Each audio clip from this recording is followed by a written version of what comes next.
Voilà, Jacques Liwalino, notre invité dans ce studio, c'est bien sûr le ministre Ousmane Gawal Diallo. Alors, monsieur le ministre, bonjour, bienvenue à cette émission. Bonjour. Nous allons commencer par l'actualité tout naturellement, le dialogue qui s'est fait toujours attendre. Les facilitatrices nommées par le Premier ministre ont encore du mal à se faire accepter par le quatuor, comme on désigne désormais les 4 coalitions politiques qui marquent encore leur réserve par rapport à l'offre du gouvernement et du CNRD. Comment est-ce que vous observez tout ceci et du côté du gouvernement, quels sont les efforts que vous êtes prêts à consentir encore pour faciliter le travail des 3 dames? Merci beaucoup. Il faut souligner que dès le début, la volonté du CNRD, et du président et du gouvernement ont été exprimées pour mettre autour de la table tous les acteurs politiques et de la société civile pour trouver des solutions alternatives à l'affrontement pour permettre à la Guinée d'avancer. Alors, nous avions estimé à ce moment-là qu'un cadre de concertation était l'espace idéal pour faire cet accord-là. Cela n'a pas plu à certains acteurs politiques qui ont tout de suite essayé de jouer sur la sémantique en opposant dialogue et concertation, sans que moi, personnellement, je n'ai su en réalité quelle est la différence. Parce que qu'on dialogue, qu'on se concerte, si on est autour de la table, la finalité c'est d'aboutir à un consensus pour avancer. Et donc cela a été les premiers écueils qui ont été posés sur la table. Et le président de la transition a été à l'écoute de cette revendication. On est passé donc de la concertation au dialogue. Un dialogue qui avait été mis sous l'autorité du ministre de tutelle des partis politiques et des organisations de la société civile, qui est le ministre de l'administration du territoire. Et puis, à notre surprise, cela a été contesté, toujours par les mêmes acteurs politiques, en disant qu'ils ne vont pas au dialogue sous l'autorité du ministre de l'administration du territoire.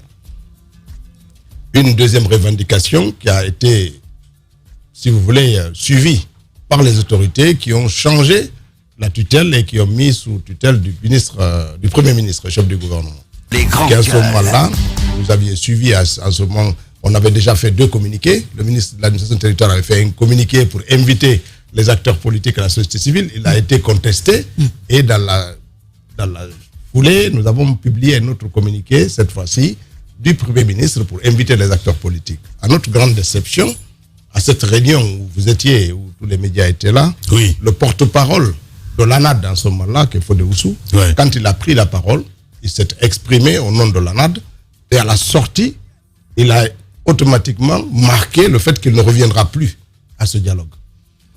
Or, il y a quand même un détail et il faut qu'on revienne là-dessus parce que lorsque l'ancien Premier ministre, Mohamed Beavogui, était là, il y avait les mêmes contestations. On ne voulait pas que le ministre Morikonde pilote le dialogue. Et à un moment donné, le Premier ministre Beavogui avait pris les choses en main. C'est exactement. C'est de ça que je parle. C'est ce que je rappelle. Oui, maintenant, ce qu'on n'a pas compris en ce moment, parce qu'il avait semblé accéder aux demandes du FNDC et puis de l'ANAD et puis d'autres coalitions politiques. Finalement, on n'a pas compris pourquoi ils sont partis, pourquoi ils ne reviennent pas. D'autant mieux que lors de pourquoi surtout le Premier ministre n'a pas pu poursuivre. Ça il n'a pas pu poursuivre, c'est ce que j'explique. C'est parce que dès l'instant qu'ils se sont exprimés, le FNDC, en ce moment-là, son porte-parole, quand il a parlé, il est sorti de la salle, il est parti. Il n'a même pas écouté le discours du Premier ministre. Fodé Oussou a quasiment fait la même chose. Dès qu'il a fini de délivrer son message, à la sortie, il indique qu'il ne reviendra plus au dialogue. Or, ce qui avait été posé sur la table par le Premier ministre, c'est allez-y, réfléchissons ensemble sur quel cadre, quel format de dialogue pour notre pays. Et faites des propositions. C'était ça. C'était même pas le contenu. C'est sur quelle forme nous allons nous retrouver pour discuter. Et les acteurs politiques disent on ne reviendra plus. Finalement, on n'a rien compris. Après de discussion en discussion, le Premier ministre a été remplacé. Le nouveau est arrivé. On a appris dans la part médias interposés qu'il fallait mettre en place un cadre de dialogue avec désigner des facilitateurs, que tout ça devait se faire. C'est ce qui a été fait récemment par le président de la République qui a institué par décret un cadre de dialogue. Les grandes gueules. Malheureusement, dès que le cadre de dialogue a été fait et que des acteurs politiques médiateurs nationaux ont été faits, tout de suite ils ont dit non, ils veulent que les acteurs de la CEDEAO, de l'Union, soient impliqués. Le Premier ministre a fait un arrêté pour dire que ça se fera avec et sous le regard de la CEDEAO et du G5 de l'Union européenne.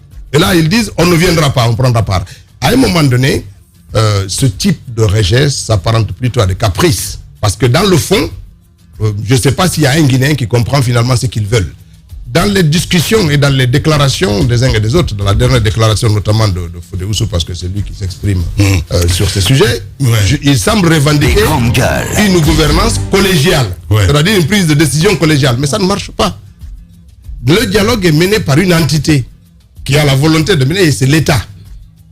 Sous Alpha Condé, ce n'était pas des décisions collégiales qui créaient les cadres de dialogue et de concert. Ça n'existe pas, ça. Michel, le souci soulevé aujourd'hui par les opposants, c'est le choix des facilitatrices de façon unilatérale par le CNRD et le gouvernement guinéen. De l'autre côté, les acteurs politiques disent qu'ils ont leur leader à l'étranger. Avec qui allez-vous discuter si J'arrive. C'est-à-dire que les choix des facilitateurs, ça a été fait. Est-ce que c'est un détail que de dire non, il faut qu'on choisisse ensemble? On va choisir ensemble comment? Si on demande aujourd'hui aux Guinéens de choisir des facilitateurs, ça veut dire quoi? Ça veut dire qu'il faut soumettre une liste de gens et écouter l'ensemble des acteurs. Cela va au-delà de l'ANAB. Il faut qu'ils donnent leur rapport. Ça veut dire que il faut consensus quand même. Ça veut dire qu'il faut que les 180 partis politiques reconnus se prononcent sur la personne. Ça veut dire que plus de 300 organisations de la société civile se prononcent sur la personne. Ça veut dire que les organisations syndicales et religieuses se prononcent parce que tout ce monde... Alors, est-ce que, monsieur... J'arrive. Je ne parle même pas en termes de coalition. Les coalitions peuvent se prononcer. Mais ça veut dire quoi? Lorsque les coalitions se prononcent sur une personne et qu'il n'y a pas... Il y a des divergences. Naturellement, il y aura des divergences. On décide comment? On va décider en disant, OK, on vote.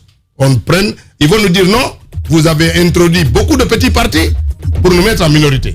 C'est ce qui va arriver. Sur la base de quoi on a choisi ces facilitatrices? C'est quoi les critères qui ont prévalu? Les critères sont dans l'acte qui a été fait, à raison de leur parcours, à raison de leur probité, de leur reconnaissance. Je ne crois pas que quelqu'un ait remis... Est-ce qu'elles font l'unanimité?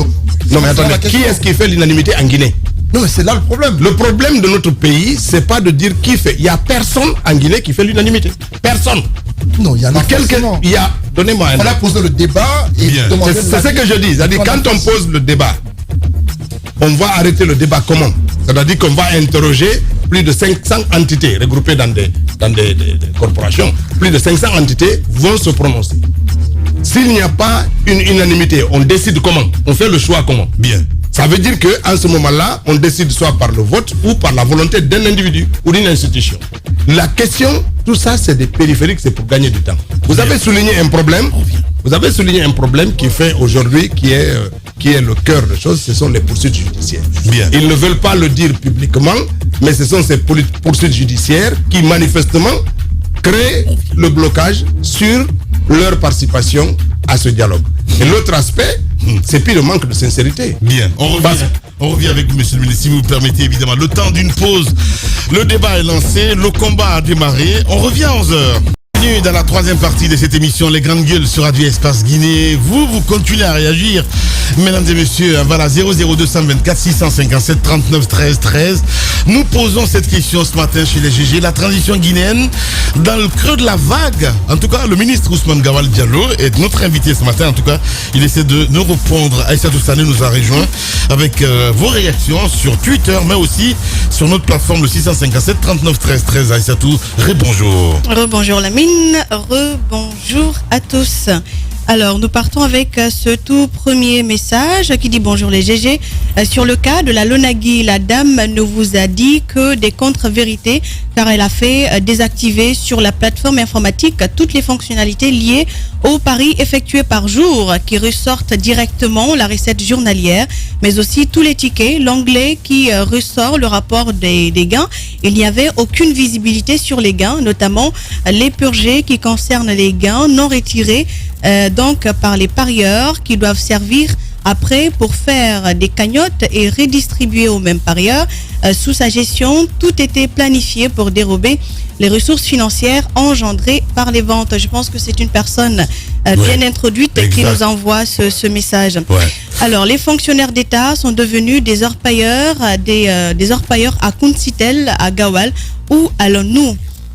À quoi sert donc une élite dans un pays si ce n'est pas pour régler les problèmes dont souffre sa nation? En Guinée, les dégâts causés par nos cadres sont énormes. Comment pouvons-nous faire des progrès si nous ne changeons pas nos imperfections? Et c'est signé Dekazi Camara. Un autre Dekazi, c'est comme ça il a écrit Dekazi, fasciné Dekazi Camara plutôt. Voilà.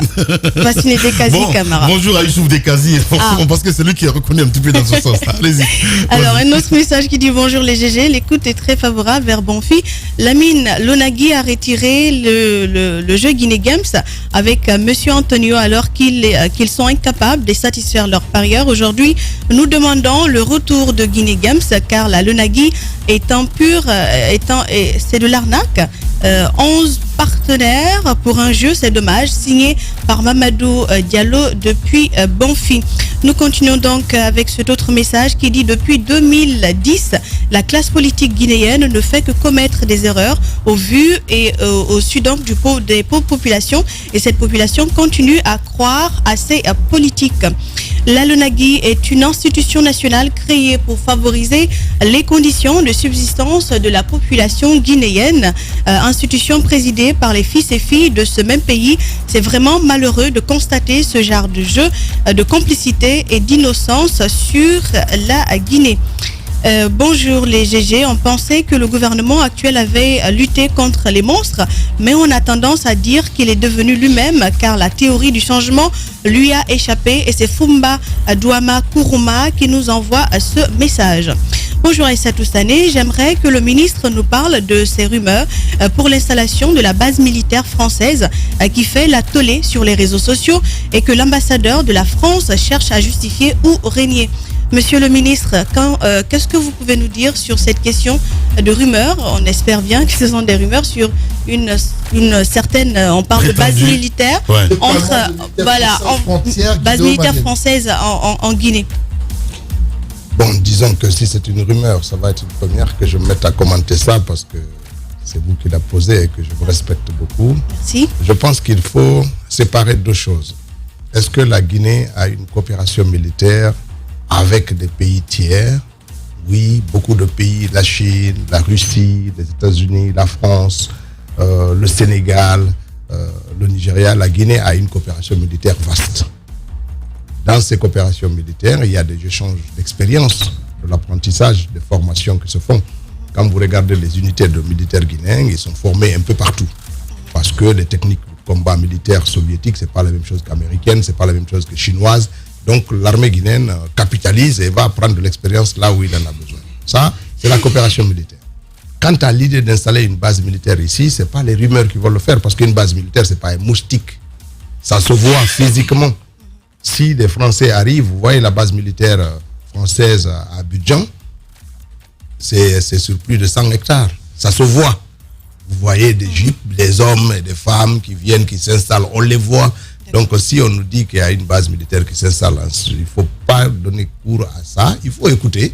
Si c'est vrai, ce sera avec des bâtiments, avec des voitures, avec des armes, avec des hommes et des femmes qui vont venir. C'est comme ça. Donc pour le reste, ça n'a aucun sens. Les gens essaient de créer de l'amalgame. Et il faut aussi rappeler que depuis notre indépendance, même pendant la guerre froide, où il y avait vraiment un affrontement Est-Ouest terrible, la Guinée n'a pas accepté qu'une base militaire tierce soit sur notre territoire. Dieu sait qu'en ce moment-là, les îles de Kassa, un certain nombre de nos îles en Guinée étaient convoitées par les grandes puissances mondiales qui se livraient à des guerres stratégiques de positionnement géographique comme ça.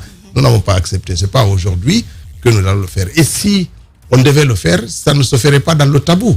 On aurait des arguments et des raisons valables pour justifier ça. Pourquoi aujourd'hui on nous dit que c'est avec la frontière du Mali? Est-ce que c'est par là que nous nous sentons le plus menacés? Non. Ensuite, il y a autre chose. En tant qu'ancien vice-président de la Commission de défense et sécurité, je sais qu'annuellement, il y a des exercices militaires le long de toutes les frontières.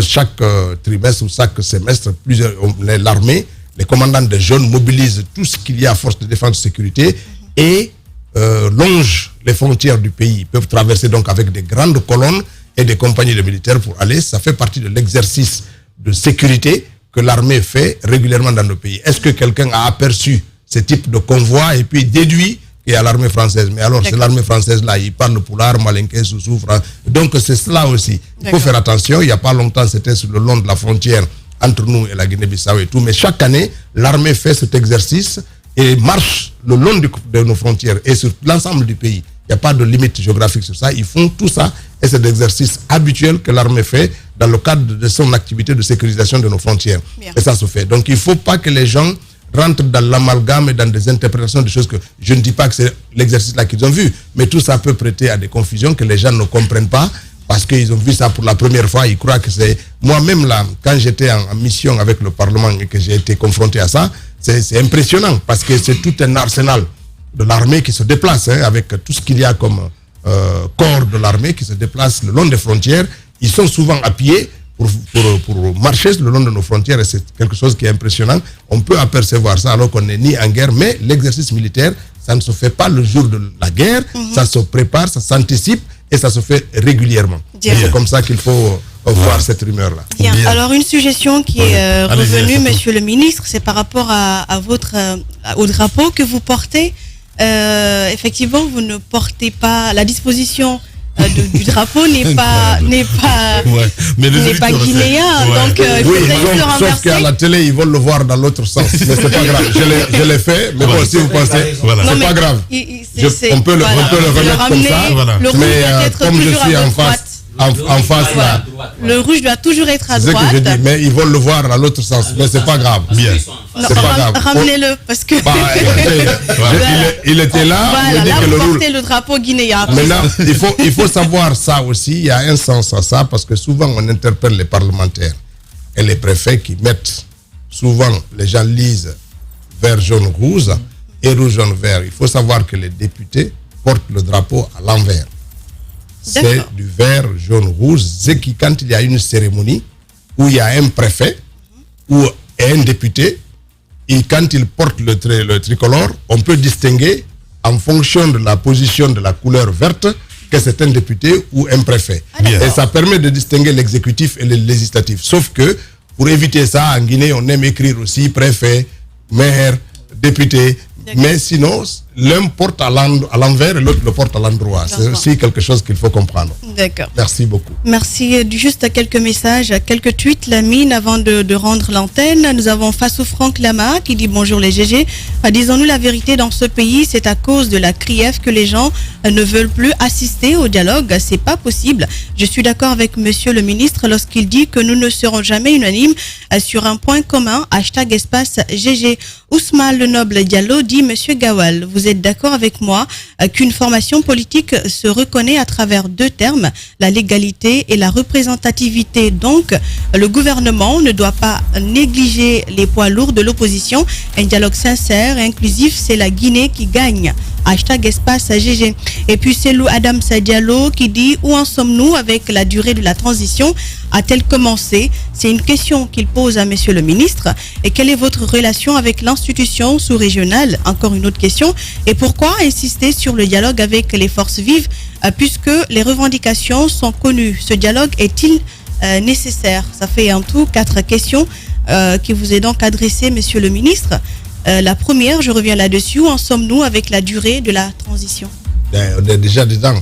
Je veux dire que l'un des facteurs d'élaboration de l'état civil, c'est déjà en cours. Moi, je suis allé, j'ai pris ma carte. Je pense que je vous invite aussi à le faire.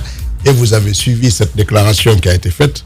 Voilà, ça c'est la carte. La carte d'identité, biométrique. Et qui permet d'élaborer le fichier d'état civil.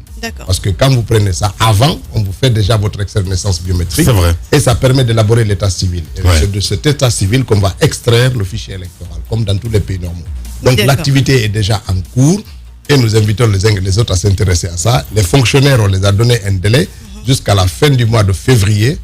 Un fonctionnaire qui n'a pas sa carte d'identité nouvelle et donc son fichier d'état civil ne sera pas renuméré.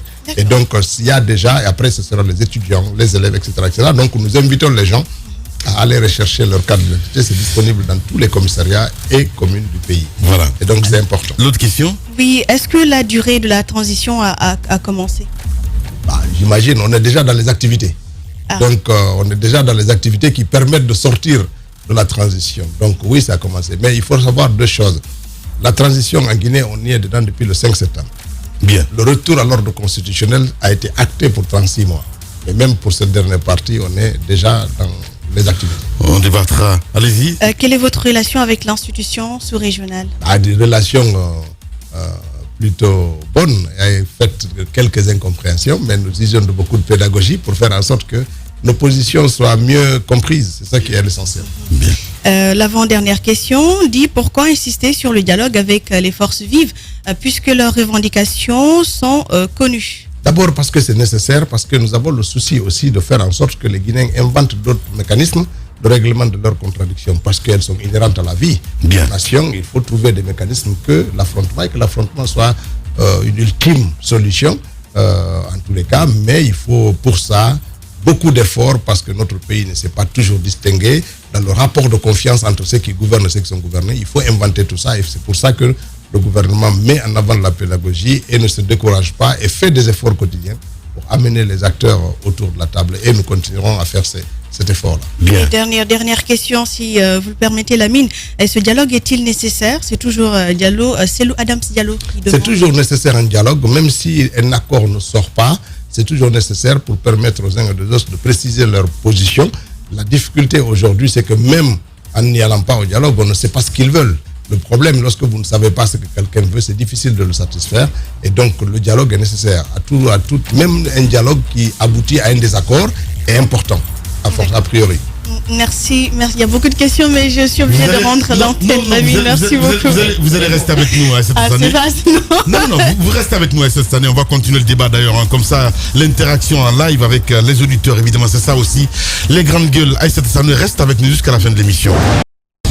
Oui, une grande première évidemment pour Aïssatou Sané dans les GG. Mesdames et messieurs, allez, on va continuer le débat, mon cher Antoine, avec vous, le ministre. Elle là, évidemment, et elle va s'occuper un petit peu des auditeurs. Et puis, interaction en live, ça se passe comme ça aussi. Allez-y, mon cher Antoine. Monsieur le ministre, nous revenions sur quelques conditions posées par les acteurs politiques pour revenir autour de la table, notamment l'absence des leaders politiques, également la détention de quelques acteurs politiques en prison. Dites-nous clairement, est-ce que ces conditions posées-là vous sied? D'abord, ces conditions ne sont pas posées de façon explicite. Si au moins ils disaient on ne vient pas parce que les leaders sont poursuivis, certains leaders sont poursuivis ou d'autres sont en prison, au moins on saurait que c'est ça le problème. Aujourd'hui, ils se cachent derrière l'idée on n'a pas été consulté, telle personne on n'a pas demandé notre avis. C'est surtout derrière ça qu'ils se cachent. Et faisant surtout semblant qu'il n'y a pas de relation, d'échange entre ces leaders qui sont poursuivis. Moi, je vais vous dire, que ce soit M. Sidia Touré, que ce soit Cellou Dalein, ils échangent régulièrement avec le président de la transition. Je vous le dis clairement, et régulièrement. Wow. Régulièrement, ils échangent avec lui et ils échangent avec le Premier ministre régulièrement. Et donc, même si on n'est pas d'accord... C'est une révélation, monsieur le ministre, parce que... c'est une révélation, parce que nous pensions qu'il n'y avait pas de dialogue. Il y a une tension. Non, ils échangent régulièrement. On a juste dit qu'il y a eu une rencontre secrète. Non, il n'y a pas de rencontre secrète. Il y a des échanges. Le Premier ministre appelle et c'est le Dalein et Sidia, ils parlent. Même s'ils ne sont pas d'accord. Et le président, les deux parlent au président. Oui, donc il ne faut pas faire croire que... De quoi parle-t-il? Ça, je n'en sais rien. Alors, c'est pas le lieu de dire ça, il parle. Mais je veux dire, il n'y a pas de barrière qui fait que les uns et les autres ne se parlent pas. Les gens se parlent, on n'est pas d'accord, ils se parlent. C'est exactement ce qu'on leur demande autour de la table de venir. Même autour de la table, on peut exprimer son désaccord. Alors, même autour de la table, on peut exprimer son désaccord. C'est ça qui est fondamental. Monsieur le ministre, c'est pas de l'inimitié. Moi, je suis parfaitement d'accord qu'il puisse y avoir c'est des positions qui ne matchent pas, donc c'est normal qu'ils puissent se parler. Mais monsieur le ministre, vous dites... je pense que vous n'allez rien gagner de ça. C'est ça, c'est pourquoi je voulais avancer. On va en gagner. C'est une première, quand même, que le porte-parole du gouvernement dise officiellement, ouvertement, que les acteurs politiques dont il est question, qui sont hors du pays, communiquent avec le président de la République. Il parle avec tout le monde. Ça, on l'ignorait. Non, mais je vous le dis clairement, il n'y a pas un leader politique qui va dire qu'il ne parle pas avec le président ou le premier ministre. Il n'y en a pas. Syndical, il y a peut-être... mais ce serait important que nous sachions au moins le contenu des conversations, monsieur le ministre. Peut-être à qui? Même lui, c'est récemment. Koundouno aussi. Mais bien sûr, c'est récemment que Koundouno ne parle plus au président. D'accord. C'est la vérité. Tous ces gens parlent avec le président, parlaient avec le président, ou continuent de parler avec le président. Oui, je parle du cas de Koundouno parce que je pense qu'il y a un moment qu'il ne parle plus, mais il parlait avec le président régulièrement. Pas souvent de deal? Non. Non, il n'y a pas de Avec deal. les Oui, mais appareils. Papa, quand il parle, Il n'y a pas de deal. justement, c'est peut-être lui, Quand on échange, le président essaie toujours de ramener les gens autour de la table.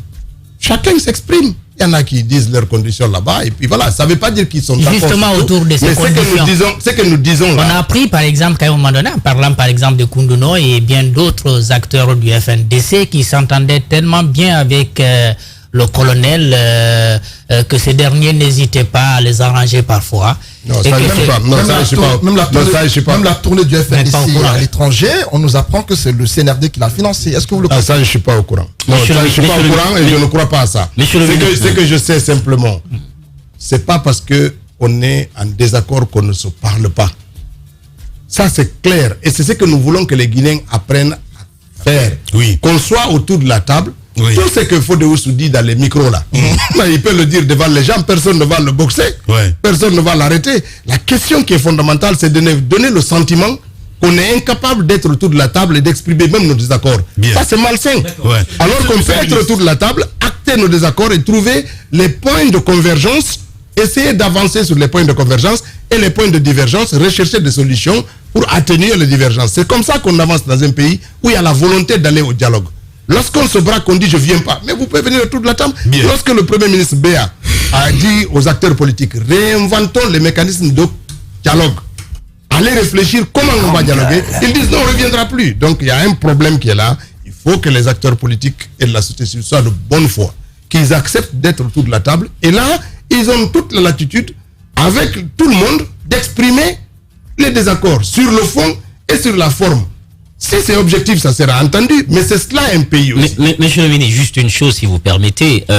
Oui, parce qu'ils ont dit ce qu'ils entendaient par dialogue, c'est d'un côté le gouvernement, le CNRD, les acteurs politiques, les forces sociales, le G5 et sous la supervision du médiateur de la CEDEAO. Pour eux, c'est ça un cadre de concertation. Mais au-delà, puisque vous parlez de la justice, les dossiers qui sont devant la justice, ceux qui sont en détention, la maison de Celo, celle de Sidia Touré, est-ce qu'aujourd'hui, si on vous demande jusqu'où le gouvernement est prêt à reculer, est-ce que c'est possible de reculer sur ces dossiers aujourd'hui pour une question de concession d'ouverture? Alors, il n'y a pas d'exclusivité là-dessus. Qu'est-ce qu'on veut pour notre pays? Moi, si on me dit, écoutez, indépendamment de l'action judiciaire, on doit abandonner toutes les poursuites judiciaires, on doit inscrire dans la Constitution l'impunité pour notre pays. C'est-à-dire que demain, on ne demandera des comptes à personne. On n'aura plus le droit de demander à qui que ce soit des comptes quand il a géré.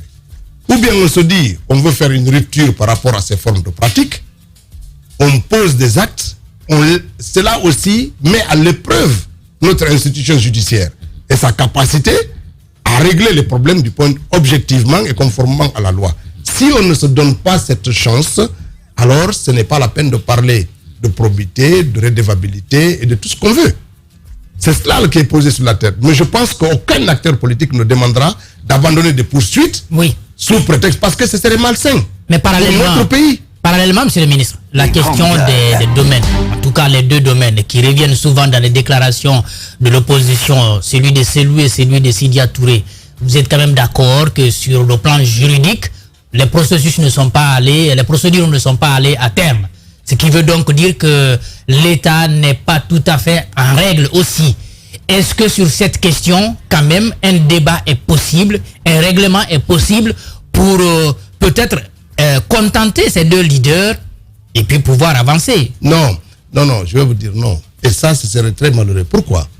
La procédure n'est pas close. Elle n'est pas terminée. Personne n'a dit que... Mais déjà, vous avez récupéré les Mais domaines. attendez, je vais dire, si l'État a tort, la justice, même si c'est récupéré, pourra dire que l'État a eu tort. Mais ce ne sera pas suffisant. Attendez, mais si c'est la justice trouvera les mécanismes suffisants pour pouvoir dire le droit. Si le droit est dit et que les personnes sont rétablies dans leur droit, mais il y aura des mécanismes qui vont être mis en place, y compris de leur dire, écoutez, l'État a tort. C'est cela la justice. Il ne faut pas dire que l'État a tort, arrêtons la procédure, rétablissons le droit. Ce n'est pas la justice qui a agi, c'est vous et moi, ou les politiques. D'accord, monsieur. Il faut laisser la justice aller à son terme. Ça aussi, c'est une épreuve pour la justice. Est-ce qu'elle est capable d'analyser? Parce que le cas Selou, par exemple, Oui. C'est un domaine litigieux. Il faut dire, Lamine, que c'est important. Il faut dire quand même que c'est pas que c'est pas que ce domaine. En tout cas, là-bas, attendez, il n'y a pas que la maison, il n'y a pas que non, il n'y a pas que là-bas, il n'y a pas que ça. Il n'y a pas que ça, je sais. Voilà, il y a plusieurs villas qui étaient concernées par le domaine où il y a l'école. Plusieurs maisons. Il n'y a pas que la maison de Cellou Dalein, il y a plusieurs maisons qui ont été démolies dans les mêmes parages, dans les mêmes conditions pour faire cette école. C'est que je dis simplement, bon, il y en a pas, les autres n'ont pas fait de problème. Ce que je dis simplement, c'est que l'action judiciaire se poursuit et elle n'est pas à son terme. On ne peut pas préjuger de sa finalité. Si on devait interrompre l'action judiciaire pour contenter tel ou tel, à ce moment, on envoie un très mauvais signal. C'est les mêmes acteurs politiques qui viendront dire la justice est sous les bottes des politiques. Moi, la question... Il y a un problème piège là-dessus, c'est de dire où la justice, on la laisse avancer jusqu'à son terme et que tous les recours soient achevés. Peut-être en ce moment-là, lorsqu'il n'y a plus de recours judiciaire, l'action politique peut prendre le dessus. Mais si l'action politique devait interrompre la procédure judiciaire pour contenter tel ou tel, en ce moment, c'est un très mauvais signal qu'on envoie sur l'indépendance et l'autonomie qu'on veut que notre justice arbore. Voilà, monsieur le ministre, deux choses quand même. Premièrement, sur ce dossier, si la justice revient condamner l'État guinéen et que l'on parle de dommages et intérêts, c'est de réparation. Qui dit réparation dit d'abord faute.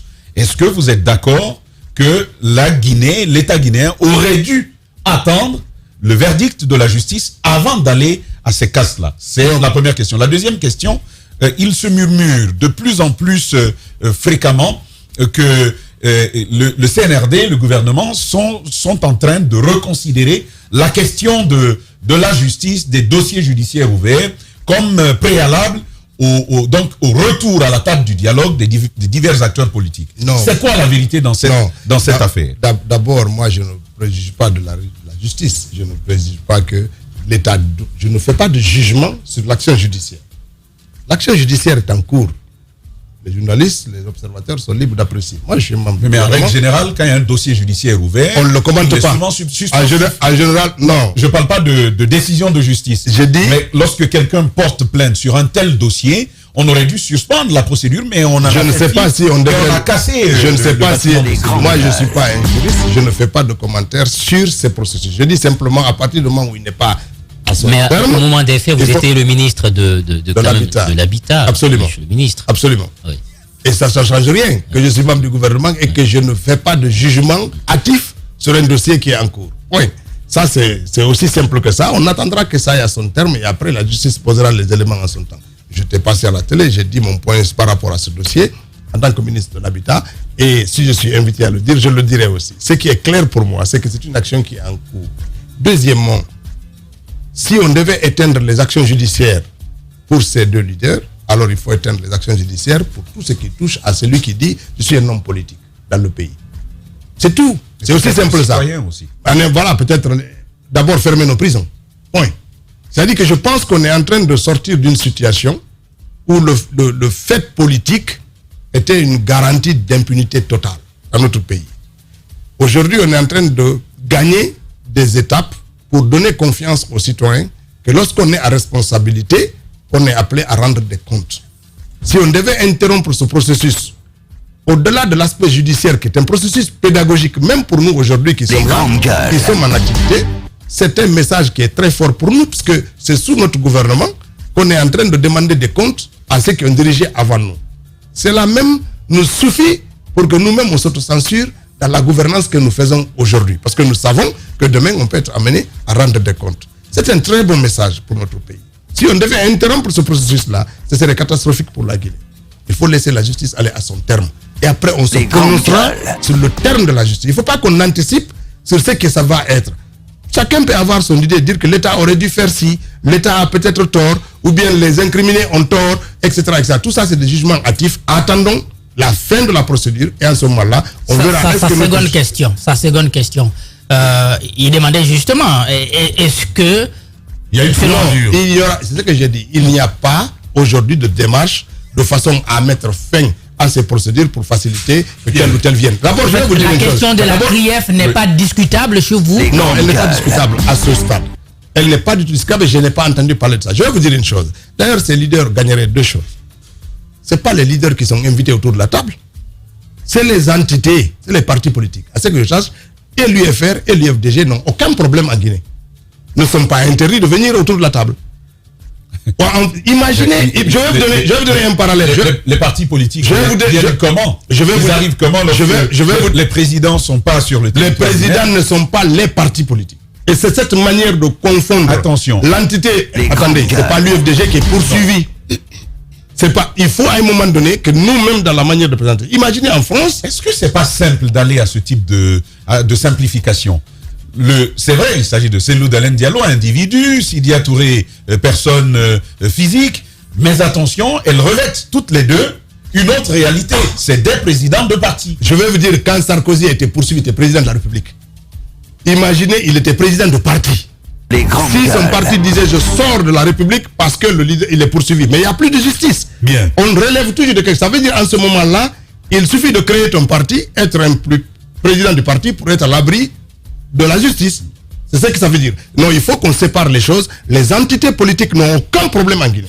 Ni l'UFDG, ni l'UFR, ni aucun parti politique n'a un problème ici. Nous, on a été pris ici. Quand même, il ne faut pas oublier.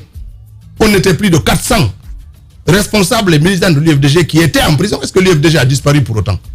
Ils ont arrêté de faire ce qu'ils faisaient? Non, ils ont continué les activités politiques dans l'espace qui était le leur en ce moment-là.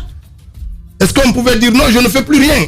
Je ne fais plus rien tant que... Non, ça ne marche pas. Les individus peuvent avoir des problèmes et ils peuvent bénéficier de la solidarité de leurs camarades militants ou de leurs collègues militants et responsables dans les partis, mais cela n'est pas à confondre avec les obligations de l'institution qui est le parti. Le parti est invité, il doit se prononcer comme tel. Le fait que les leaders soient poursuivis ne doit pas être un frein à leur participation aux actions de la République. Ce serait malheureux. Bien.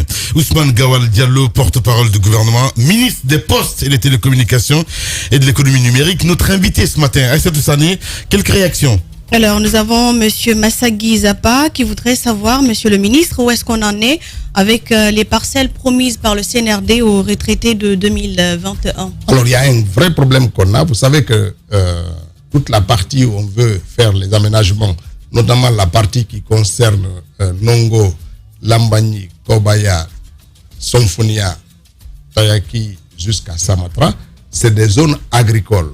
Il faut d'abord un décret pour les déclassifier. Ça fait que tous ceux qui sont sur ces bâtiments-là, sur ces bâtisses-là, y compris si vous avez une maison là-dedans, vous devez vous inquiéter, et vous avez un titre foncier, vous devez vous inquiéter parce que c'est des faux. C'est des domaines agricoles qui auraient dû faire l'objet de titres fonciers agricoles et qui n'ont jamais fait l'objet de déclassification. Ça veut dire qu'aujourd'hui, comme moi, quand je suis arrivé, j'ai commencé à mettre en application les textes fonciers.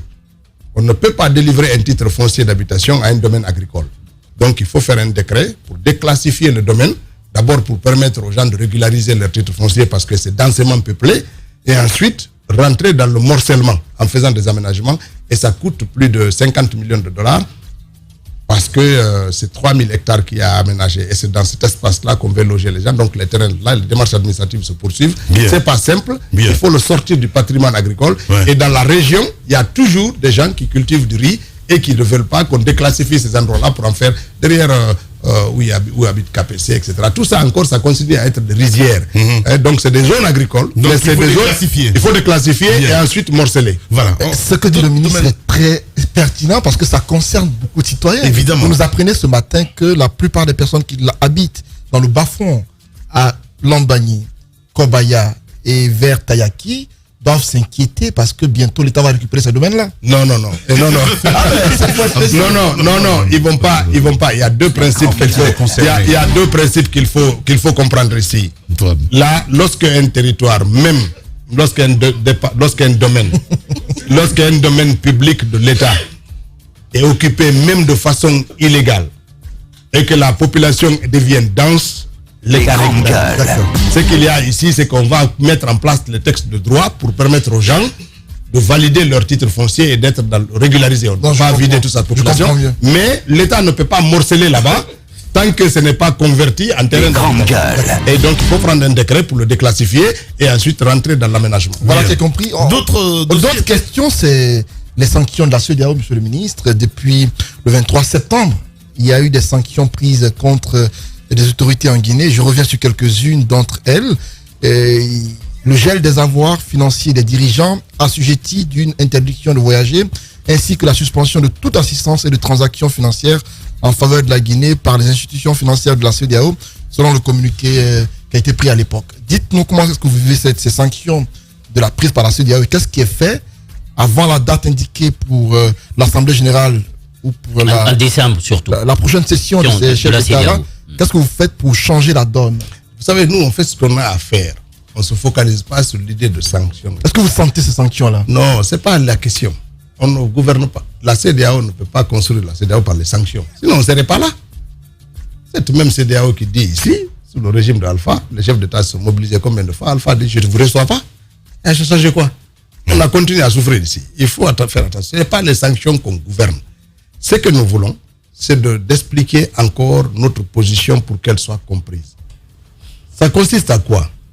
Depuis 30 ans, ou plus de 30 ans, les crises politiques en Guinée sont structurées autour de l'inexistence ou de la contestation du fichier électoral. Point. Ça, c'est un fait. Aucun parti politique ne dira que ce n'est pas vrai ou une organisation société. Toutes nos crises sont liées à un fichier électoral qui est mal ficelé ou qui est mal accepté, qui donne des résultats qui sont contestés. Donc, ça, c'est un problème. Comment on va régler ça? La constance dans tous les pays, c'est de lier le fichier électoral au fichier d'état civil. C'est-à-dire que chaque année, les 18 ans et plus sont extraits pour constituer le corps électoral. Et ça, c'est comme ça que ça se passe. Pourquoi vous avez du mal à fixer un délai pour la fin de la transition? Parce que jusque-là, on ne sait pas quand est-ce elle a commencé, quand est-ce elle finit cette transition. Elle a commencé dès qu'on a... quand est-ce ça finit, même le Burkina, on sait ça finit quand? Non, dès qu'on a fait... En Guinée, ça prend fin quand la transition? 36 mois à partir du mois de mai passé. De quand? Vous calculez à partir du mois de mai, vous calculez 36 mois. C'est ce qu'on s'est donné comme délai de 36 mois. Ça, y a pas, ça ne fait pas l'objet de débat. Ce qui est important pour nous, et je l'ai dit... Attendez, je viens de vous le dire dès l'instant qu'on a pris l'acte pour fixer les délais, c'est 36 mois à partir du mois de mai. C'est pas ça le problème de la Guinée. Mais justement, c'est ça le problème, monsieur le ministre. Je vais venir. Du côté du Burkina, si vous me laissez faire. Du côté du Burkina, il y a un consensus aujourd'hui qui se dégage autour des 24 mois. On sait que ça prend fin en juillet 2024. Oui. Au Mali également, c'est la même chose, mais en Guinée... Je vais vous dire ce qu'il y a. Depuis que ça a été fait au Burkina, vous voyez l'évolution de la situation. Les problèmes des pays, je l'ai dit dans un autre média, on n'a pas le traitement paracétamol pour toutes les crises. C'est-à-dire, tu prends un comprimé, il soigne tous les maux. Ça ne marche pas. La réalité burkinabé est différente de notre réalité. Le Burkina et le Mali, la question du fichier électoral ne se pose pas. Le Mali a un problème de sécurité. Une très grande part de son territoire national échappe à l'autorité publique. Le Burkina aussi. Si demain, par malheur, ces forces négatives devaient arriver dans leur capitale, on parlerait du 24 juillet, de la fin de la transition. Les problèmes qui sont posés à eux, ce n'est pas les mêmes problèmes que nous avons. Nous avons un problème de confiance entre les acteurs. Nous avons un problème de fichier électoral. Nous avons un problème de cadre juridique et institutionnel pour sortir de la transition. Ce n'est pas la même chose que des gens qui sont confrontés à des problèmes sécuritaires. S'ils estiment qu'au bout de 24 mois, ils seront arrivés au bout des questions sécuritaires dans leur pays et donc de recouvrir l'intégrité de leur territoire, ils seront en situation d'organiser parce que ce n'est ni un problème institutionnel, ni un problème de fichier électoral qui est posé au Burkina ou au Mali. Il faut donc arrêter de confondre. Maintenant, ces questions sécuritaires-là, est-ce que, au regard de ce qui se passe aujourd'hui, ils sont dans le sens d'aller dans ce... J'espère pour eux qu'ils sont en train d'aller dans le sens de recouvrir l'intégrité de leur territoire et d'être en situation d'organiser des élections pour sortir de la transition. J'espère bien pour eux. D'accord. Mais ce n'est pas les mêmes problèmes qui sont posés à la Guinée. Donc, à chaque pays, il faut examiner la situation et voir. Si nous dotons d'un fichier électoral consensuel, donc adossé à un processus qui est contrôlable par tous, si ça se fait en 10 mois, le 11e mois, on lance les élections. Bien. D'accord. Sauf qu'on n'a personne, et on a dit aux gens de la CEDEAO d'ailleurs, que nous sommes ouverts à écouter leurs experts, qu'ils viennent analyser les dossiers, pour nous dire si ce qu'on a mis là, est-ce qu'on est capable de faire ça en 5 mois, en 6 mois? Non, on est preneurs. Ce n'est pas une question taboue pour nous la durée. Bien. Nous avons estimé, au regard de ce que les experts les plus avisés nous ont donné, que pour faire un fichier électoral adossé à un fichier d'état civil, il y a un minimum de 24 mois. Bien. Avec la bonne volonté et l'engagement des autorités. C'est pour ça qu'on n'a pas attendu. On est en train de lancer les Guinéens à prendre leur carte d'identité, à élaborer la base de données d'état civil à travers toutes les préfectures. C'est ce qui est important. Vous êtes ministre de la télécommunication et de l'économie numérique. On parle évidemment de la téléphonie maintenant, monsieur le ministre. On a 10 minutes, sincèrement. On parlait de la relance, s'il te plaît, Antoine. On parlait de la relance de la Sotelgui, entre autres. Qu'en est-il aujourd'hui, monsieur le ministre? Disons qu'on a repris les études. Il y avait une stratégie qui était mise en place. Nous estimons qu'il y a encore du travail à faire. Elle devait être lancée le 2 octobre dernier. Il y avait beaucoup de choses qui avaient été faites pour être lancée, mais elle devait être lancée avec une technologie moindre. Moi, quand je suis arrivé, j'ai estimé qu'il n'était pas nécessaire de démarrer avec une technologie en retard par rapport à l'opérateur majeur qui est ici. Moi, je n'entends pas lancer un téléphone avec la 3G ou la 2G. Je voudrais bien lancer à 4 ou la 5G. Donc, et ça nécessite la mise à jour de nos installations et ça nécessite une mobilisation financière encore un peu plus importante. Et donc, on a repoussé ça au premier semestre 2023. Il était prévu de racheter Celcom. Non, une stratégie commerciale avait été mise en place pour laquelle nous ne validons pas tout. Non, monsieur le ministre, non, mais je veux dire, les stratégies commerciales ne se dévoilent pas à la télé.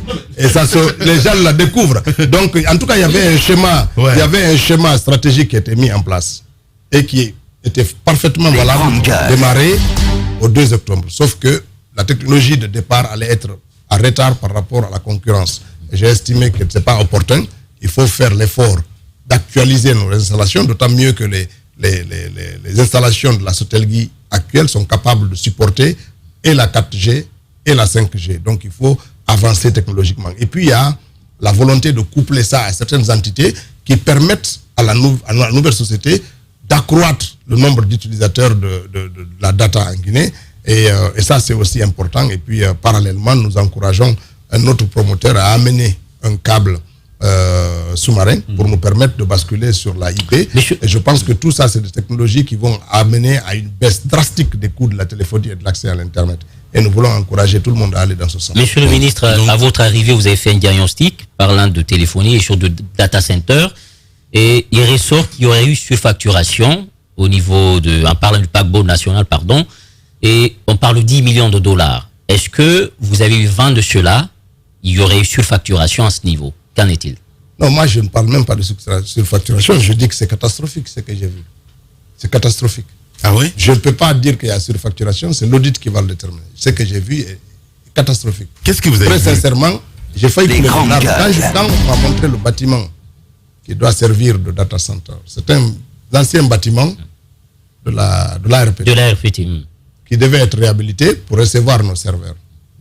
Et quand je suis allé sur le site et qu'on m'a dit que ce site, il y a eu déjà 7 millions de dollars qui ont été décaissés pour faire ce site, très sincèrement, j'ai compris qu'il y a des acteurs dans notre pays qui sont très difficiles, très méchants pour la Guinée. Très, très méchants. Très sincèrement. Ce que j'ai vu là-bas, c'était humiliant. Monsieur le ministre. Non, ce que j'ai vu, c'était... Vous avez vu quoi? J'ai rien vu du tout. Voilà. Et lorsqu'on te dit qu'on a mis 7 millions de dollars. 7 millions de dollars dans un... Il n'y a rien dans ce backbone. Tu te dis, il y a un problème. Il y a un problème dans le pays. Et ça, c'est quand même des Guinéens, c'est pas des Japonais. Qui a fait ce travail? Non, je veux dire, aujourd'hui, nous allons lancer les vérifications pour comprendre un peu comment ça va. Un backbone, au pif comme ça, c'est entre 3 millions dans la sous-région. C'est avec ça qu'on fait un backbone. Oui. Et après, derrière, enfin, un data center, il faut voir combien tout ça a été fait. C'est très, très difficile. Est-ce que les grandes gueules va également concerner le déploiement de la fibre optique? Parce que là-dessus, on a entendu pas mal de choses. Alors, il y a deux choses qu'il faut comprendre. Ce n'est pas la fibre, ce n'est pas le déploiement en tant que tel, c'est le réseau. Il y a plus de 4000 km, je crois, de câbles qui ont été déployés dans le pays. C'est beaucoup quand même. Ça a été d'un coût de 230 millions de dollars. Pour moi, ça se compense. Hein. Même s'il y a des abus, ils doivent être marginaux. Ouais. Je ne dis pas qu'il n'y a pas d'abus. Mais je veux dire, quand on a déployé, parce que ça veut dire quoi? Ils ont creusé des tranchées, ils ont tiré le câble de Conakry jusqu'à l'ensemble des préfectures qui ont été traversées. C'est beaucoup d'efforts financiers. Je ne connais pas dans le détail combien ça coûte, mais ça a duré quand même plusieurs années. Ouais. Ce qui est mauvais pour ça, c'est qu'on a un seul câble qui arrive en Guinée. Et quand c'est un seul câble, tu ne prends pas le risque de dire aux opérateurs de téléphonie de basculer sur l'IP, parce qu'en faisant ça, ils améliorent la qualité, ils peuvent baisser les coûts. Mais en faisant ça, ils se mettent en insécurité. C'est pourquoi il est urgent pour la Guinée d'avoir un deuxième câble sous-marin ou un troisième pour permettre de créer un système de redondance qui permette de sécuriser ceux qui vont arriver ici, là, parce que sur la mer aussi, des bateaux arrivent à couper des câbles sous-marins. Évidemment. Donc, sur le plan des 7 millions, est-ce que le dossier, est-ce qu'il y a un audit en cours? Nous avons écrit à l'inspection d'État, on les a demandé de venir examiner et nous ferons contre-examiner par un cabinet privé aussi. D'accord. Mais comme pour engager un cabinet, il y a un processus d'attribution de marché, mais nous ferons en sorte que la situation se clarifie pour permettre simplement la Guinée de rentrer dans cette voie. Je pense que c'est très compliqué. C'est un dossier sur lequel on va revenir forcément dans cette émission. Oui. Et deux questions pour monsieur le ministre. La première, c'est celle liée aux militaires français. Je reviens sur cette question. Non, attendez. Vous me permettez de finir avec les télécoms, Yandi? On va finir. Parce que je vous ramène sur la Sotelgui justement, puisque Lamine vous a dit tout à l'heure, si il fallait commencer avec Celcom, comme cela avait été présenté, vous dites que vous voulez avoir quelque chose de meilleur pour se mettre au même niveau, sinon à un niveau beaucoup plus élevé que l'opérateur majoritaire actuellement en Guinée. En termes de technologie, oui. Mais c'est quoi l'existant aujourd'hui? Oui. Non, on a beaucoup l'infrastructure est là. Et c'est quoi l'infrastructure de Guinée Télécom est là. La Sotelgui, quand elle disparaissait, elle venait d'acquérir les infrastructures de Huawei qui sont tout neufs, et certains sont en sous-location avec d'autres opérateurs. Et donc ils sont aptes à recevoir la 4G et la 5G. Donc il faut des mises à jour logicielles. Ça veut dire que le matériel est actuel. Est-ce qu'il y a un délai que vous donnez? Le premier semestre 2023. Oui, mais je pense que ça sera là. Quelle société, je veux dire, administrativement, comment ça va se passer? C'est une SA, c'est une société anonyme qui va être là, dans laquelle l'État sera minoritaire. Comme la Sotelgui. Non. En fait, l'État était majoritaire dans la Sotelgui. Et là, nous allons obtenir un capital, comme je le dis souvent en rigolant, un capital de souveraineté. C'est-à-dire qu'on va garder un pied dans ça parce qu'on a besoin aussi de beaucoup de choses. Mais on ne va pas prendre des parts importantes pour ne pas créer de la distorsion à la concurrence. Et l'autre aspect, c'est de faire en sorte... gérer la société. C'est le privé. Et l'autre aussi, il faut veiller à ce que les infrastructures de télécom qu'on est en train de déployer puissent garantir une certaine neutralité. C'est-à-dire la fibre, les réseaux, les autoroutes de la fibre optique, les réseaux métropolitains qui vont être déployés, tout ceci doit être géré par des entités différentes pour éviter que les propriétaires de ces réseaux ne créent de la distorsion dans la concurrence et donc empêcher d'autres opérateurs de rentrer. Si vous regardez par exemple les opérateurs d'énergie dans notre pays, partout on a fait le déploiement avec l'OMVG, ils ont déployé entre 12 et 24 paires de fibres optiques qui sont déployées à travers le pays. Et donc demain, il faut qu'il y ait des entités spécifiques pour gérer ça, pour permettre à ceux qui veulent louer ces infrastructures et acheter des grandes gueules puissent le faire en toute transparence et en toute neutralité. Mais si l'État n'a pas de grande part à l'intérieur du capital de la nouvelle société, Monsieur le ministre, comment est-ce que vous comptez gérer la question des coûts à la consommation pour nous autres qui serions éventuellement praticiens, clients du réseau? Le premier, c'est d'abord donc avoir ce deuxième câble qui vient. Et deuxième, c'est d'encourager les opérateurs à aller sur l'IP. Ça veut dire que la voix et les données vont transiter sur la fibre optique. Ça va coûter moins cher pour nous parce que ça se fait par volume. Aujourd'hui, les opérateurs sont obligés de faire des pylônes, de déployer en haute fréquence, par point. En termes d'équipement, ça les coûte beaucoup plus cher de déployer les réseaux. Demain, les coûts de communication vont être quasiment neutres par rapport à la distance. Que vous appeliez quelqu'un à Conakry ou au Japon, ça aura le même coût. Et compte tenu du fait qu'aujourd'hui, beaucoup d'appels passent par les solutions alternatives, type WhatsApp, Facebook et tout, c'est plus les données qui sont converties en voix. Et donc, demain, ça va être... Et puis, en termes de qualité, c'est moins sensible aux intempéries. Aujourd'hui, quand il y a la pluie, quand il y a des intempéries, le réseau se dégrade. Parce qu'il est hertzien. Mais demain, quand il y aura sur IP, on aura moins de perturbations liées aux éléments. Et donc, ça sera plus sécurisé, plus garanti, de meilleure qualité et de faible coût. Comme ça qu'on peut... Même pour les télévisions d'ailleurs aussi. Absolument, parce qu'on va libérer encore des fréquences hertziennes. Exact. Si vous êtes candidat pour la TNT... Avec plaisir, évidemment. On ne va pas donner ça aux Chinois. Ben si, quand même, je dis que dans ces concurrences-là, on ne limite pas. Ce que l'État veut, c'est d'optimiser ses recettes. En poussant vers le haut ces petits dragons On nous pour qu'ils apprend- soient des grands dragons aussi. Mais On nous apprend que Canal Plus est bien placé aujourd'hui pour remporter ce marché de la TNT en Guinée. Parce qu'on non, voit déjà- les équipements, on est en discussion Avec Canal? avec Thomson. C'est Thomson qui a équipementier. Ok. C'est d'abord déployer l'infrastructure. Oui. Après, il y aura tellement de fréquences que quelqu'un pourra acheter. C'est pas une Canal pourra et puis Espace pourra. On vendra. Bien. Si vous avez des ressources, on vous les vendra. Mais ce ne sera pas à crédit. Ah oui, Merci, Antoine. Je veux revenir sur la question des militaires français déployés, il paraît, aux frontières guinéo-maliennes. Il y a déjà répondu. Non, quand même, laissez-moi aller jusqu'au bout. Vas-y, mon Le ministre a répondu, mais de manière diplomatique. Moi, j'insiste sur la question parce que ça fait quand même 2 fois qu'on apprend que des militaires français vont être installés en Guinée. D'abord, c'était à l'Abbé, où le ministre de la Défense avait fait une sortie à l'époque pour apporter un démenti. Dites-nous clairement comment se porte la coopération militaire entre la France et la Guinée. La deuxième question, c'est par rapport à l'article, le dossier sur la Guinée dans le journal Le Point. Et jusque-là, on n'a pas cet article n'est pas encore apparu. Et à l'époque, vous étiez cité parmi les ministres qui ont fait des écrits pour intimer à des directions de payer de l'argent pour cet article de presse qui a coûté des millions de francs guinéens dont on n'a pas de résultats pour l'instant. Alors, d'abord, vous parlez de coopération et vous parlez de présence militaire. C'est 2 choses qu'il faut. Je dis la coopération militaire, elle est naturelle. Tous les pays ont des coopérations militaires pour leur exercice, pour tout. Avec la France, c'est comment? On a une coopération C'est militaire le Mali normale. chasse la France. La Non, Guinée les récupère. attendez. Le problème que le Mali a avec l'armée française n'est pas le même que la Guinée avec l'armée française. Il n'y a pas de mimétisme c'est dans le nos démarches. développement. D'accord, mais il y en a un qui peut vivre sans l'autre en attendant. Même si on est dans le même corps. Il faut absolument faire attention. Deuxièmement, je dis que les présences militaires sont physiques. C'est pas du virtuel. Si une armée étrangère arrive en Guinée, ça se verra tout de suite.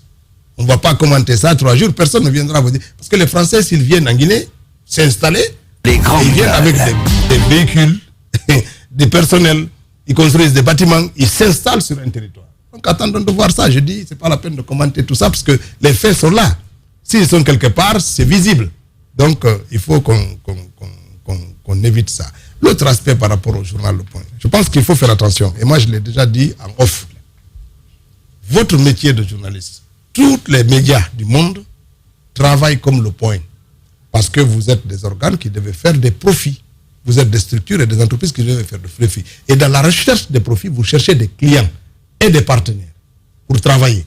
Vous-même ici, entre 2 pauses, vous passez énormément de réclames commerce pour gagner de l'argent, pour payer vos personnels, pour faire vivre votre entreprise. Ces gens-là, vous les démarchez. Vous allez les démarcher, écoutez, faites votre annonce chez nous, vous avez un service commercial. Ce service commercial se déplace, il vient voir un ministre. Est-ce que vous avez une annonce à faire? Le ministère des Télécoms est pourvoyeur souvent de publicité. Vous venez, vous me voyez, vous venez que je vous fasse la publicité. Et cette publicité-là est payante. Nous vous payons. La question n'est pas là, monsieur. Attendez. La question, c'est le montant. J'arrive. Moi, de la dépense. Attendez. L'éligibilité de la dépense. J'arrive.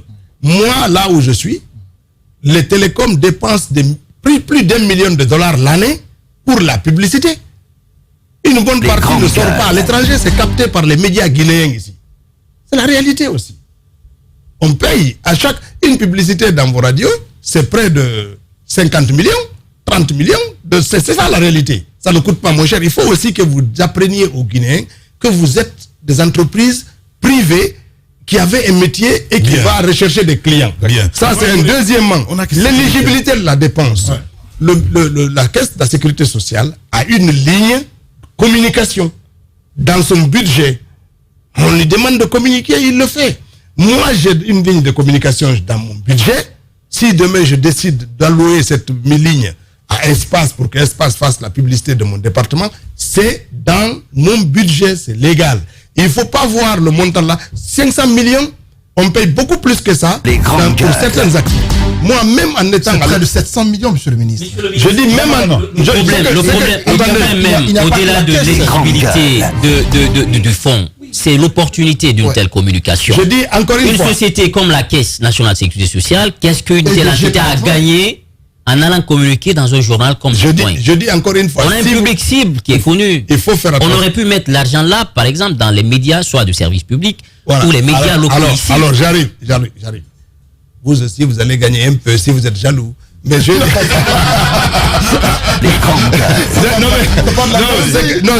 ce que je veux dire sérieusement, il ne faut pas donner le sentiment à nos concitoyens que c'est quelque chose qui est illégal. Parce que si on fait ça, ça empêche même toutes les entités de faire d'utiliser ces fonds-là. Les gens vont avoir peur en croyant que c'est que... Il ne faut pas aller dans ce sens-là. On peut faire la communication dans les médias ici, comme on peut le faire ailleurs. On cherche une certaine visibilité en fonction des cibles qui est déterminée par la direction. Parfait. Si moi aujourd'hui je commence à faire la publicité pour Guinée Télécom, c'est pas que dans les médias guinéens que je vais payer. Je vais payer la publicité dans les médias internationaux parce que je cherche des partenaires sur l'international pour s'investir dans Guinée Télécom. Et ça va me coûter cher. Voilà. Merci. Allez-y, Tamba. Voilà, je pose donc cette question, mais en même temps, c'est important de préciser que pour seulement 2 colonnes, nous, on peine à avoir même, c'est nos fonds. Nous sommes guinéens, monsieur le ministre, vous le savez, et pour seulement 2 colonnes, plus de 700 millions, nous, vous allez pour une campagne annuelle, même pour te délivrer 100 millions, c'est un sérieux problème. C'est un chemin, un parcours du combattant. Revoyez ça, monsieur le ministre. D'ailleurs, vous auriez dû lancer un appel d'offres. Nous, on serait venu candidater aussi. Monsieur le ministre, je vous envoie sur, vu que Antoine, on reste sur le même registre, celui de la presse internationale notamment, avec 2 sujets. Le premier, c'est cet article qui est paru il y a quelque temps et qui a circulé. La Guinée y est dépeinte quand même comme un pays qui renoue avec le trafic de la drogue. Monsieur le ministre, c'est quoi votre réponse sur ce sujet? Parce que en tant que Guinéen, en tant que journaliste, ça nous préoccupe. Deuxième question importante, c'est un nom, Alexei Mordachov. Il est directeur général jusqu'à un certain moment de Nordgold qui intervient jusque-là à Dinguiraye dans le commerce de l'or. 400 kg de tonnes, nous apprend-on, serait donc parti il y a quelques jours de Dinguiraye vers Dubaï pour être raffiné dans cette autre raffinerie, finalement, que Nordgold ait quitté son raffineur suisse, donc vers Emirates Mining Factory. Monsieur le ministre, la précision est importante. Alexei Mordachov en question est frappé de sanctions américaines. Que savez-vous de ce trafic aujourd'hui en Guinée et de ses répercussions éventuelles sur la Guinée qui collaborerait avec quelqu'un qui est frappé de sanctions américaines? Bon, je ne sais pas ce que ça veut dire 400 tonnes. 400 kg d'or. D'or, d'accord, 400 kg. Non, il faut faire attention sur 2 choses. D'abord, quand on dit qu'un pays fait de trafic de drogue, c'est très grave. Mais ce n'est pas dans les colonnes du journal seulement qu'on voit ça. Si c'était la réalité, on le verrait. Les pays narcotrafic où les autorités sont impliquées dans ça, ça se voit. Parce que notre pays n'est pas fermé, parce que la plupart des agences de renseignement sont dans notre pays. Et si c'était la réalité, franchement, ce n'est pas comme ça qu'on allait entendre ça. Mais peut-être qu'il y en a qui voudraient dépeindre la Guinée comme ça et jeter l'anathème sur la transition et dire ceci. Si c'est vraiment un pays qui est narco dans ça, là, ce serait pas. Deuxièmement, nous, la Guinée, on garantit la transparence dans l'extraction et la commercialisation de nos ressources minières. C'est pour ça qu'on a adhéré à l'ITIE, l'Agence de transparence internationale qui est recrutée et a une réputation, pour qu'il y ait beaucoup plus de visibilité sur ce que nous faisons. Les gens qui arrivent chez nous, ils suivent un processus. Nous les aidons, nous les octroyons des licences, ils exportent, nous les garantissons pour qu'ils sortent de ce qu'ils font en dehors des frontières de la Guinée. Ce n'est pas la Guinée, ça. Est-ce que nous, on a connaissance d'un monsieur qui serait dans des trafics et qui serait frappé de trucs? C'est que lorsqu'un opérateur est frappé de sanctions américaines, souvent, les États-Unis vont jusqu'à frapper ses collaborateurs. Oui, non, mais je veux dire, c'est ça, lorsqu'il y a la collaboration judiciaire entre tous les États. Il n'y a pas longtemps, un de nos concitoyens a été mis en cause par l'appareil judiciaire sur financement, accusé de financement du terrorisme. Le département d'État a saisi la Guinée. La Guinée a ouvert les enquêtes et puis finalement a donné les informations bien à la justice. Parce que Hezbollah, c'est ça? Voilà. Et donc, ça a permis de dissiper le malentendu qu'il y avait avec les Américains. Parce que ça veut dire que si demain, le gouvernement américain a des doutes sur une personnalité, il y a une procédure pour ça. Ouais. Mais les autorités guinéennes, à ce que je chasse, à ce jour, n'ont jamais été saisies du cas d'un personnage comme ça, qui serait dans le filet de la justice américaine et qui serait protégé par la Guinée. La Guinée ne protège personne. Déjà, nos propres citoyens, quand ils en ont eu besoin, ils nous ont posé la question, ils ont eu les réponses par les voies les plus appropriées. Cette collaboration judiciaire, elle est comme ça. Donc, si ce que l'article a dit est vrai, on aurait dû avoir dans nos archives judiciaires au moins une demande. Parce que le gouvernement américain, ce n'est pas par presse qu'il agit. Ouais. S'il soupçonne quelqu'un ou s'il poursuit quelqu'un, il s'adresse directement à l'institution judiciaire du pays concerné, ou là où réside la personne. Mais ça, à ce stade, c'est des rumeurs dont on n'a aucun fondement. Ce qui est clair, c'est que toutes les procédures qui concourent à l'extraction et à l'exportation de nos ressources minières sont transparentes et sont connues. Bien. Et là-dessus, il n'y a pas de collaboration avec quelques officines que ce soit. Bien. Ce qui est déplorable, c'est que certains se donnent ce jeu. Monsieur le ministre, vous allez nous permettre évidemment, parce que vous parlez de publicité, et nous aussi on a des obligations. Dans un instant, c'est tir au but. Ministre Ousmane Gawal Diallo, notre invité ce matin chez les GG. On n'a aucun retour dans ce studio.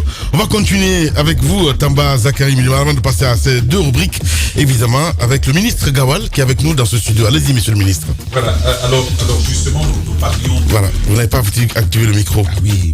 Alors, nous parlions donc de Mordachov, frappé par des sanctions américaines. Vous nous expliquiez que vous attendriez que l'ambassade, que l'État américain vous saisisse de ce type de choses avant de prendre vos mesures. Mais par le même moment, il s'agit quand même de quelqu'un qui a sa société en Guinée, Nordgold, qui travaille et qui exploite, qui commercialise notre or en République de Guinée. Est-ce que vous ne pensez pas qu'il vous appartient à vous d'aller chercher ce type d'informations plutôt que d'attendre que ça vienne à vous? Non, ce que j'ai dit, je dis si c'était vrai, cette rumeur était vraie, à ce moment-là, il y a longtemps que les autorités américaines auraient saisi.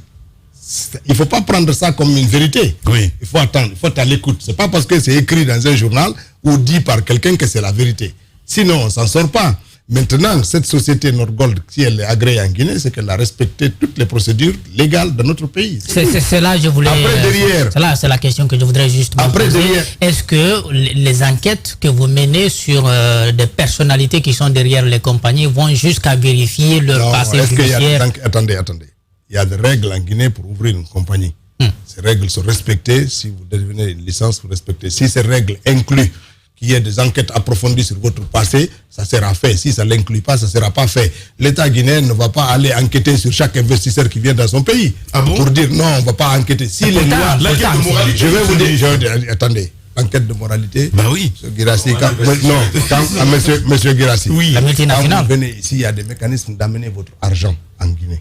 Ça doit passer par des circuits bien connus. Les grandes gueules. Bien connus d'origine, bien connus de l'argent qui vient ici. On ne va pas accepter n'importe quel argent parce qu'il y a des procédures en la matière. Mais quand vous dites qu'il n'y a pas d'enquête... Attendez, je dis que ces documents-là sont fournis, même à titre personnel. Moi, si je vais aujourd'hui prendre mon petit salaire de Conakry pour l'amener en France, il y a des procédures.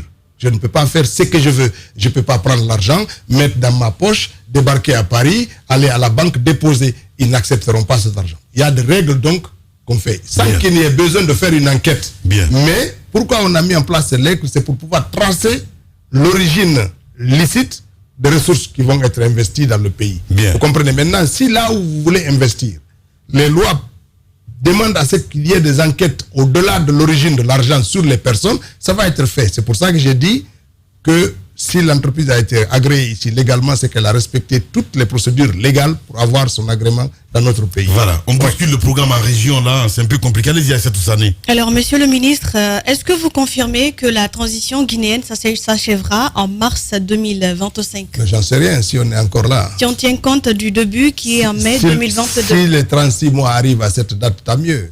Et même peut-être avant, où est le problème? J'ai dit encore une fois, il ne faut pas qu'on se focalise sur la durée. Non, le calcul, il est fait. Je dis... Si on tient compte du début... Tout à l'heure, il a parlé de mai 2022. Madame, ça prend fin. Normalement, en mars 2025, pour les 36 mois. Si les grandes gueules sont là, on sera encore dans ce sujet. Non, ce que je voulais dire, madame, c'est qu'il faut que l'on comprenne ce qu'on veut. S'il s'agit d'égrener des dates, de durée, et puis à la fin, on dit la transition est finie. Ça, c'est simple. On croise les bras, on s'assoit. Bien. Il y a quelque chose à faire. Regardez le Mali. Quand la CEDEAO a demandé au Mali de fixer les termes à 24 mois, Vous savez ce qu'ils doivent faire entre maintenant et la fin de 24 mois en termes de contenu? Est-ce que vous avez entendu une seule minute de communication là-dessus? C'est maintenant que la CEDEAO leur demande d'amener le contenu. Donc il y a une démarche qui est la nôtre, c'est de poser le contenu et ensemble des experts peuvent s'accorder sur la durée. Si nous on dit que pour faire l'état civil, ça prend 24 mois, ça c'est notre vision avec les experts avec lesquels on a. Peut-être qu'il y a d'autres experts qui estiment qu'on peut le faire en 3 jours. Bien. Qu'ils viennent, qu'on sape, et y compris la CEDEAO, qu'on puisse échanger là-dessus. Notre rôle est de dire à la CEDEAO que la Guinée va régler à la source les problèmes qui ont miné sa cohésion au cours de ces 30 dernières années. Et ça tourne autour du fichier électoral. On veut régler cette question et elle sera faite. Bien. Le ministre Gawal, notre invité ce matin dans les GG, on passe à cette rubrique. Les grandes gueules. La minute, oui ou non. Un feu roulant de questions avec une seule réponse possible. Oui ou non. Langue de bois, s'abstenir. Langue de bois, s'abstenir. Et est-ce qu'il en a l'air ce matin? Vous allez donner une note à la fin de l'émission, évidemment, au ministre Ousmane Gawal Diallo. Aïssatou Sané, oui ou non? Oui ou non, ce cadre de dialogue va aboutir, monsieur le ministre? Il va aboutir. Oui ou non? Oui. Allez-y, Guiba Milimono. Oui ou non est un porte-parole du gouvernement et donc bien introduit. Vous êtes au courant, comme tous d'autres cadres du gouvernement, que le président du FDG, Silou-Dani Diallo, envoyerait des textos à Mamadi Doumbouya. Je ne sais pas si c'est des textos ou des paroles, mais je sais qu'ils échangent. Non, mais... non, ils échangent régulièrement. Donc, je sais qu'ils échangent. Ils échangent et le président Doumbouya n'est pas fermé à ça. Comprenez, c'est pas... On a connu des chefs d'État qui, dans le passé, coupaient tout avec les gens de l'opposition. Ce n'est pas le cas du président Doumbouya. Il est ouvert, il écoute les gens et il les reçoit. Et personne ne peut dire qu'il ne peut pas, qu'il n'échange pas ou que le président est fermé.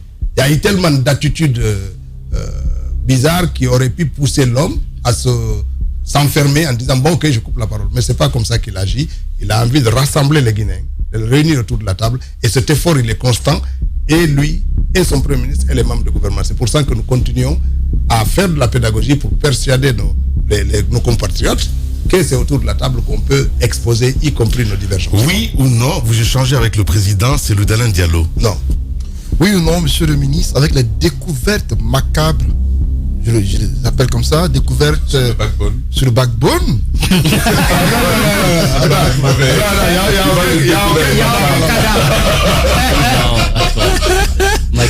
Oui, avec le constat triste effectué sur le terrain. D'accord. Oui ou non, il n'est pas exclu qu'il y ait une poursuite judiciaire contre l'ancien directeur de la RPT, Moustapha Mamidiabi. Non, je n'agis pas comme ça. Oui. C'est-à-dire que je ne peux pas présumer de la responsabilité oui de ou non, il Mami. n'est pas exclu Non. qu'il y ait des poursuites judiciaires. Non, je ne peux pas dire qu'il y ait des poursuites contre tel ou tel. Je n'agis pas comme ça. C'est pas la procédure alors. Est-ce que c'est Mami qui est responsable de ce qui est arrivé? Il faut déjà Qui a laisser entamé les travaux? J'en sais rien. Bien. Oui ou non, Jacques Léwalino? Oui ou non, monsieur le ministre Gawal était devenu un peu inconfortable à l'habitat et c'est pourquoi il est venu au Télécom.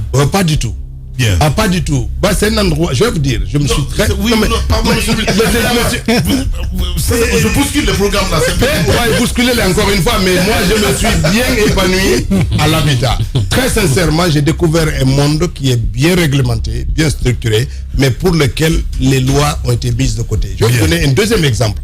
Il est interdit en Guinée d'acheter un terrain qui n'est pas titré, qui n'a pas fait l'objet de titre foncier. C'est poursuivable. C'est de 2 à 5 ans de prison ferme, et pour l'acheteur et pour le vendeur. Bien. Et vous tous ici, vous avez acquis des terrains sans titre foncier. Bien. Oui ou non?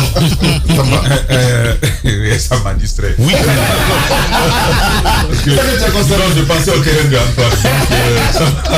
donc, monsieur le ministre, oui ou non, conformément à ce qui s'écrit aujourd'hui dans la presse, notamment internationale, les caisses sont vides, les caisses de l'État, contrairement à ce que vous annoncez. Non, Oui, les non. caisses ne sont pas vides. Vous voyez bien la santé économique de notre pays et l'appréciation de notre monnaie. Quand même. D'accord. Alors, non, sur le terrain, l'argent de la corruption ne circule pas beaucoup. Ça, c'est vrai. Oui, mais les citoyens Donc, tous les vous savez, c'est tous les Guirachi, les Diakanké, les Silla, les Baï, et tous ils ont des difficultés. Bien, d'accord. Alors, oui ou non, alors, et c'est quoi je voulais dire? Oui ou non, monsieur monsieur le ministre, après cette transition, vous pourriez revenir à l'UFDG, oui ou non? Non, on sait, en politique, on ne dit jamais non. Ce qui est clair, c'est que moi, je suis très heureux là où je suis et dans cette transition. Et je suis encore doublement heureux de voir qu'aujourd'hui, je ne suis pas dans une position où je dois dire certaines déclarations comme le fait aujourd'hui, pour réclamer telle ou telle chose qui ont été contraires à mes valeurs. Moi, je suis quelqu'un qui respecte ses valeurs et qui est très heureux là où je suis, très sincèrement.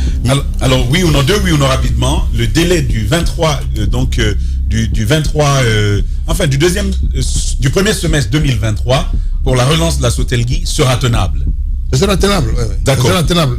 Deuxième chose, oui ou non, les travaux des logements sociaux tout près de chez nous, ici, que vous avez annoncé pour juin 2000. Je crois qu'ils sont juin prêts. 2020, Ils vont ont pris du retard. Non, ils vont. Non. Vous parliez de juin ou juillet 2020. Mais 2022, pardon. Oui, attendez, oui. Les bâtiments là sont finis. Ils sont déjà en cours de livraison. Non, ces bâtiments là. Oui. C'est-à-dire c'est par lot qu'on livre. C'est pas tout le chantier qui est fini. Mais il y a un lot qui est déjà prêt à être livré et qui va être habité avant même la fin de ce mois. Bien. Allez. Et à la fin du premier semestre 2023, c'est 1664 logements qui vont être, et c'est du jamais vu dans notre pays, qui vont être livrés. Bien. Et ça, c'est quelque chose d'important. Voilà. Vous restez avec nous sur Espace. Les grandes gueules, le jeu des photos, une perception, une idée, un mot, pour définir un leader d'opinion, une personnalité politique guinéenne. Mesdames et messieurs, dans cette émission, les grandes gueules, jeu de photos. Allez-y, mon cher Antoine, jeu de photos. Jeu de photos, je commence par Fodé Ousou Fofana. Disons, c'est une déception constante pour moi, très sincèrement. Quand je l'entends parler, je me dis qu'il avait gagné à être à l'écoute de sa propre conscience, très sérieusement. Déception. Pourquoi dites-vous ça? Je dis ça parce qu'il n'a aucune intelligence de ce qu'il dit. Très sérieusement. Moi, je l'ai entendu parler de ma personne dans un média. Je dis qu'il avait autre chose à faire que ça, quoi. Très sincèrement. C'est une déception. Ouais. C'est le Baldé. Un jeune qui a de l'avenir, je pense, en politique, même s'il a intérêt à cadrer un certain nombre de ses sorties. C'est important. Allez-y, Aïcha Toussané. Le président Ambalo. Écoutez, quelqu'un, disons, qui est un activiste, disons, et qui n'est peut-être pas sorti encore de cette peau-là, mais bon, un bon président pour son pays, il est très bien apprécié à Bissau. C'est Loudalen Diallo.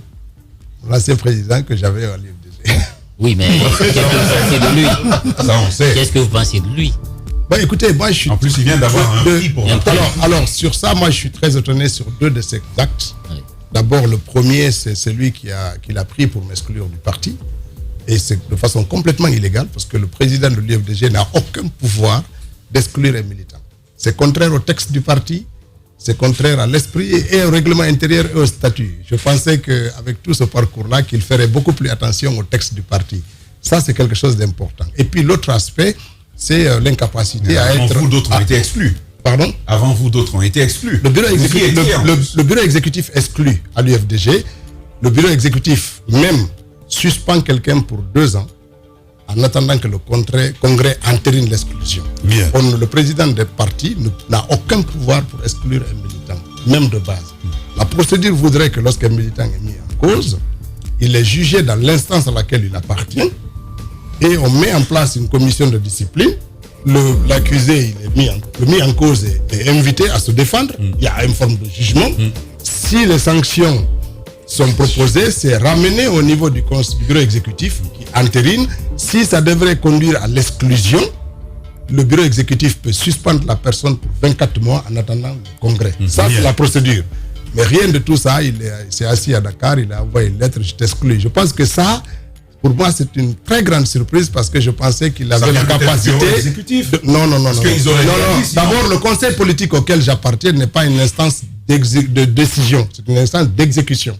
Et donc, n'avait aucun pouvoir de faire ça. Ni le conseil politique, ni le président du parti. Mais comme il l'a fait, j'ai pris acte. Je n'ai rien dit, mais j'étais très déçu de voir qu'il ne fait pas attention dans l'exercice du pouvoir qu'il a à la tête du parti de respecter les textes qu'il gouverne. Ça, c'est une surprise pour moi parce que je pensais que tout ce qu'on a suivi et qu'on a fait ensemble, chacun d'entre nous devait faire attention de que ces actes soient en conformité avec les textes. D'autant mieux qu'il se plaint exactement de la même manière par rapport à sa maison. Bien.